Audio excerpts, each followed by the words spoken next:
If the story I'm about to tell you wasn't well documented, you'd have thought I made it up. If you're interested in the people, places and events in Scottish history, then click the subscribe button at the bottom right of the screen and ring the notification bell to be told when I upload new videos. In the meantime, let me tell you a story. The story I'm going to tell you today involves heinous criminals dressed as respectable merchants. It involves savagery, strength of character and survival, courage, ingenuity and bloody-minded determination. But it starts with a little boy born in a Boyne in 1730. His name was Peter Williamson. He was the third child of a farming family round about here. Before he reached his teens, his dad sent him to live with his aunt in Aberdeen. Now, for a wee laddie, Aberdeen must have been a vibrant, interesting and ultimately dangerous place. I already made a video to describe what happened next.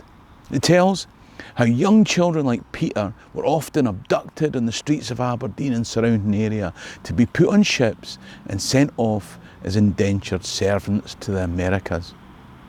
For this shocking background, you can come back and click for the video top right. The thing is that this story contains so much that I can only skim the surface. Just like the ship that skimmed the Atlantic carrying Peter and the rest of its indentured human payload. But off the southern tip of New Jersey, the skimming stopped, replaced by the deafening sound of a storm-tossed ship crashing on the waves. Sailors manning the longboat as they brushed aside the screaming, clamouring, clutching cargo.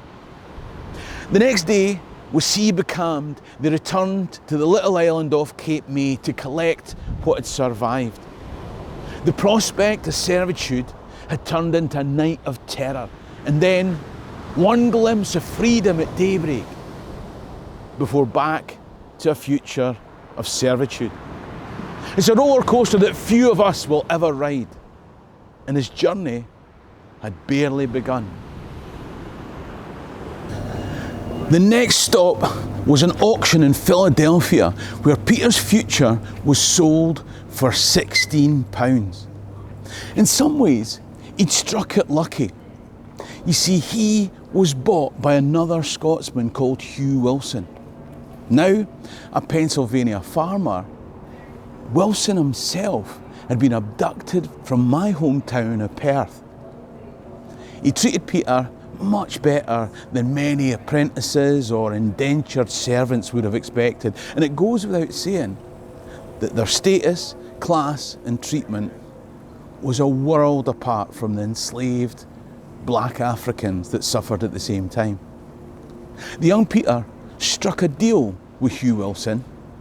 He wanted to learn to read and write. He saw other people doing it, and if his master would let him go to school, he'd extend his period of indenture from 7 to 8 years. It was worth a year of his life to be able to read and write. As it was, he would never finish his indenture with Hugh Wilson. 4 years before the end of Peter's service, Hugh Wilson died. And in his will, he left Peter his clothes, his best horse, a saddle, and $200 to start a new life. For 7 years, Peter travelled, took jobs where he could, and saw the life of this new land. Then, at 24, he settled down and married Rose, the daughter of a Pennsylvania farmer. They made life in a farm on some land that her father gave to them further west. 11 years ago, Peter had been a ragamuffin abducted on the streets of Aberdeen and sold in indentured servitude. Now, he was a fully grown man with a beautiful wife and a home.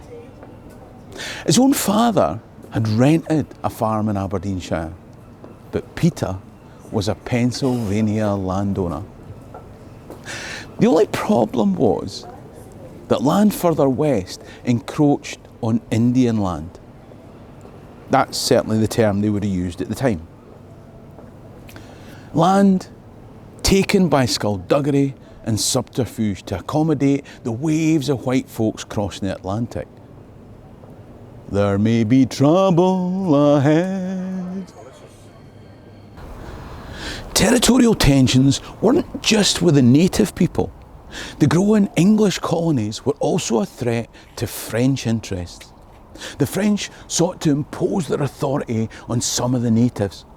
Worse still, in 1748, some Virginian businessmen, Thomas Lee and two brothers, Lawrence and Augustine Washington, had organised the Ohio Company.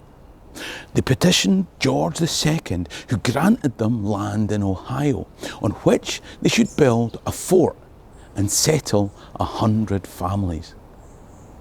But the French saw it as theirs. What do you mean, what about the natives? In amongst the Anglo-French tension and skirmishes, a brother and fellow investor of the founders called George Washington was sent to a place in present-day Pennsylvania called Fort Le Boeuf. I think it was the French.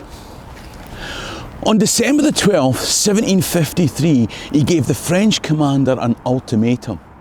That's when all hell broke loose. Native tribes picked sides, and this French and Indian War would spark the global conflict of the 7 Years' War. What mattered to Peter was that a few months into the war, it brought a raiding party of 12 Lenape braves to attack his homestead. The full horrors of what he went through are retold in his own book. And there's also a more readable book, Indian Peter. But the savagery of what happens next, I'm going to leave for those who read the book. The barbarity and bloodlust of what was perpetrated in settlers is beyond anything I can understand. Would I understand it better if people came across an ocean and stole my home and subjugated my people? I can't say. But Peter had been farming land that had been theirs. Now he was their slave. Not indentured servitude this time, but taken on a forced march on a long road towards real inhuman enslavement. He could only be glad that Rose had been away at her parents when it happened.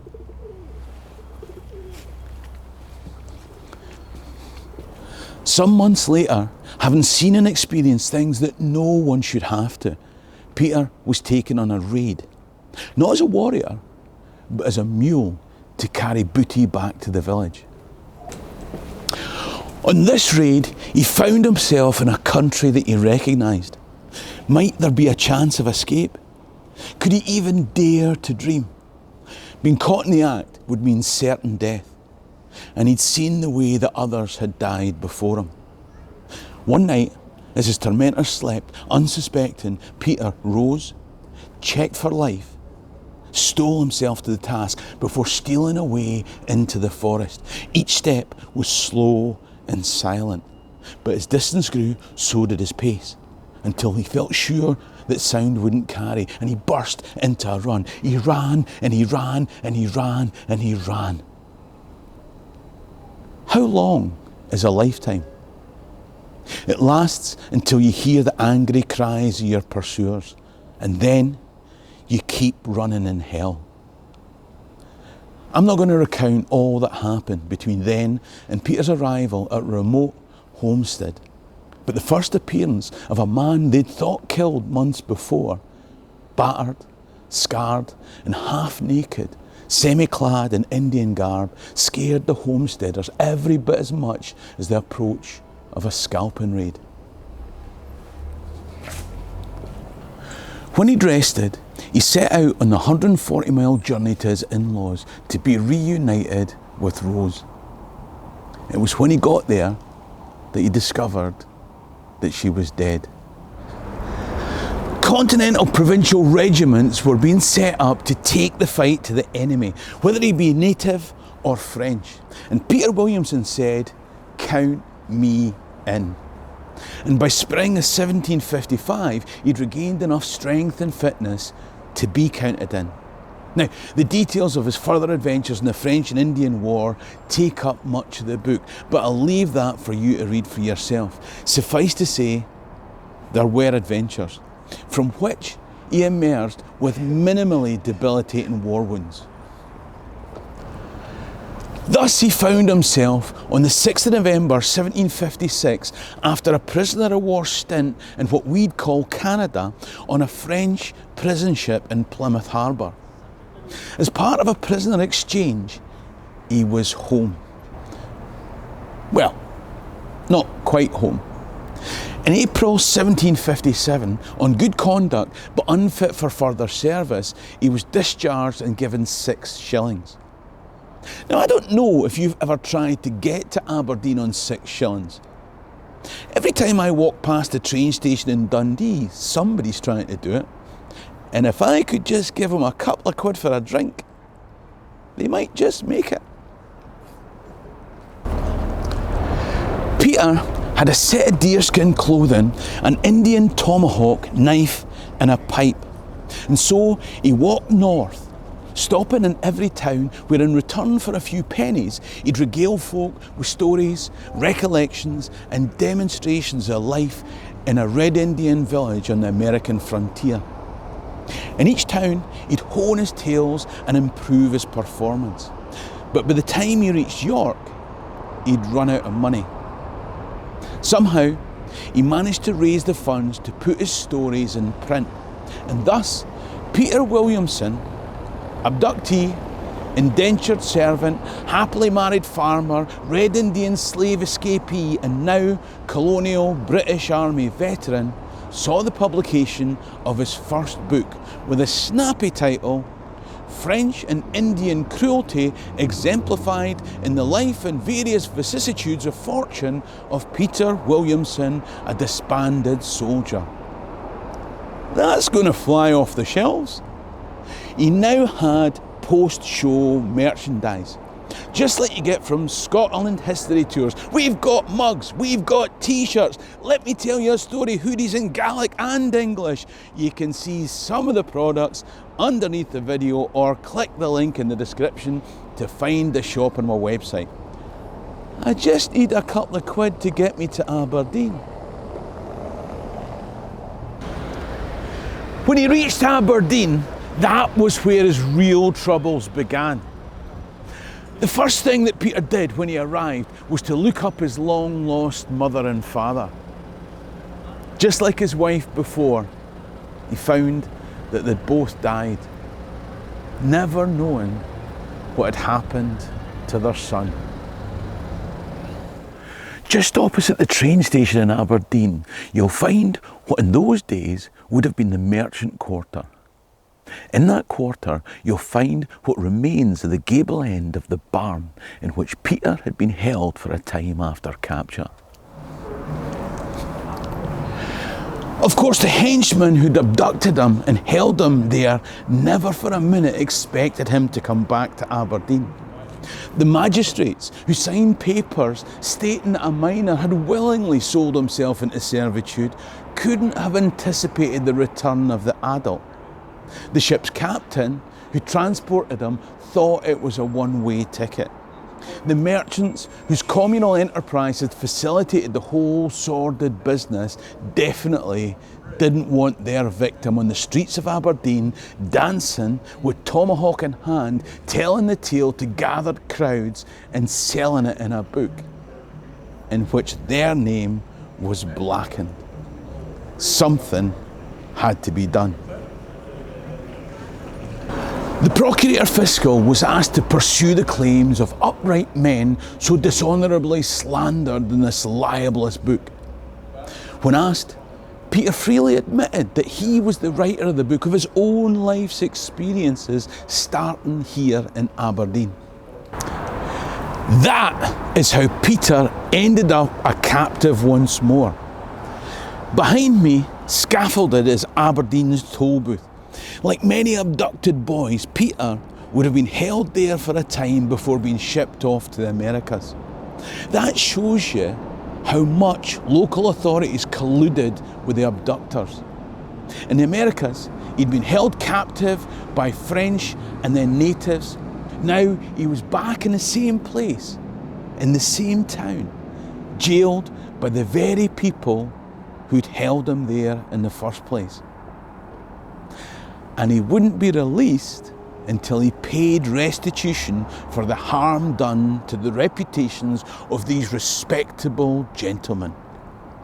Peter said that he would not. His life had been thrown into turmoil when these so-called gentlemen had him abducted from the streets of Aberdeen. He'd been transported, he'd been enslaved, he'd faced war and further imprisonment. He was not about to absolve the men who had caused it all. In which case, you'll go back to the toll booth. Faced with this, he had no alternative. Peter was fined 10 shillings. The offending pages of his book were to be cut out in the presence of the Dean of Guild and the town clerk. On an appointed day, those pages would be brought and burned by the hangman at the Market Cross. Peter would be required to sign a letter of submission and confession that would be published in Aberdeen and in York. And he was to be banished from Aberdeen. Where do you go when life's treated you so cruelly? Where do you go when you haven't a friend in the world? Where do you go when your misery is even greater than life in Aberdeen? Edinburgh, of course. Indian Peter, as he'd now become known, wasn't finished. In fact, his life was just beginning. In the 18th century, these streets bustled like a Saturday on a fringe weekend. Solicitors frequented the courts at the other side of St Giles. Merchants sold their wares in the high street here. There were coffee shops by day and houses of ill repute by night. Edinburgh was a smelly, smoky hubbub of sights and sounds. It was the heart of Scotland, its biggest town. Indian Peter set up a coffee shop here that was frequented by men such as the poet Alan Ramsay and other luminaries. He became a central figure in the town. He rubbed shoulders with Deacon Brodie. He became the inspiration for characters in books other than his own. And it was from here that he plotted his revenge on his tormentors. If you want to know how he did that and much more, then let me know in the comment section below. If enough of you tell me that you want to hear the rest of the Indian Peter story, then I'll maybe make a video about that to come up on screen. Until then, here's one about Enlightenment Scotland and coffee shops in Edinburgh. Click top right to become a Patreon member. You support the channel and I'll give you some more background on the story of Indian Peter. Alternatively, buy me a coffee in the description below. Ha mi an dóchas can be lama life. Sherry and Rasta.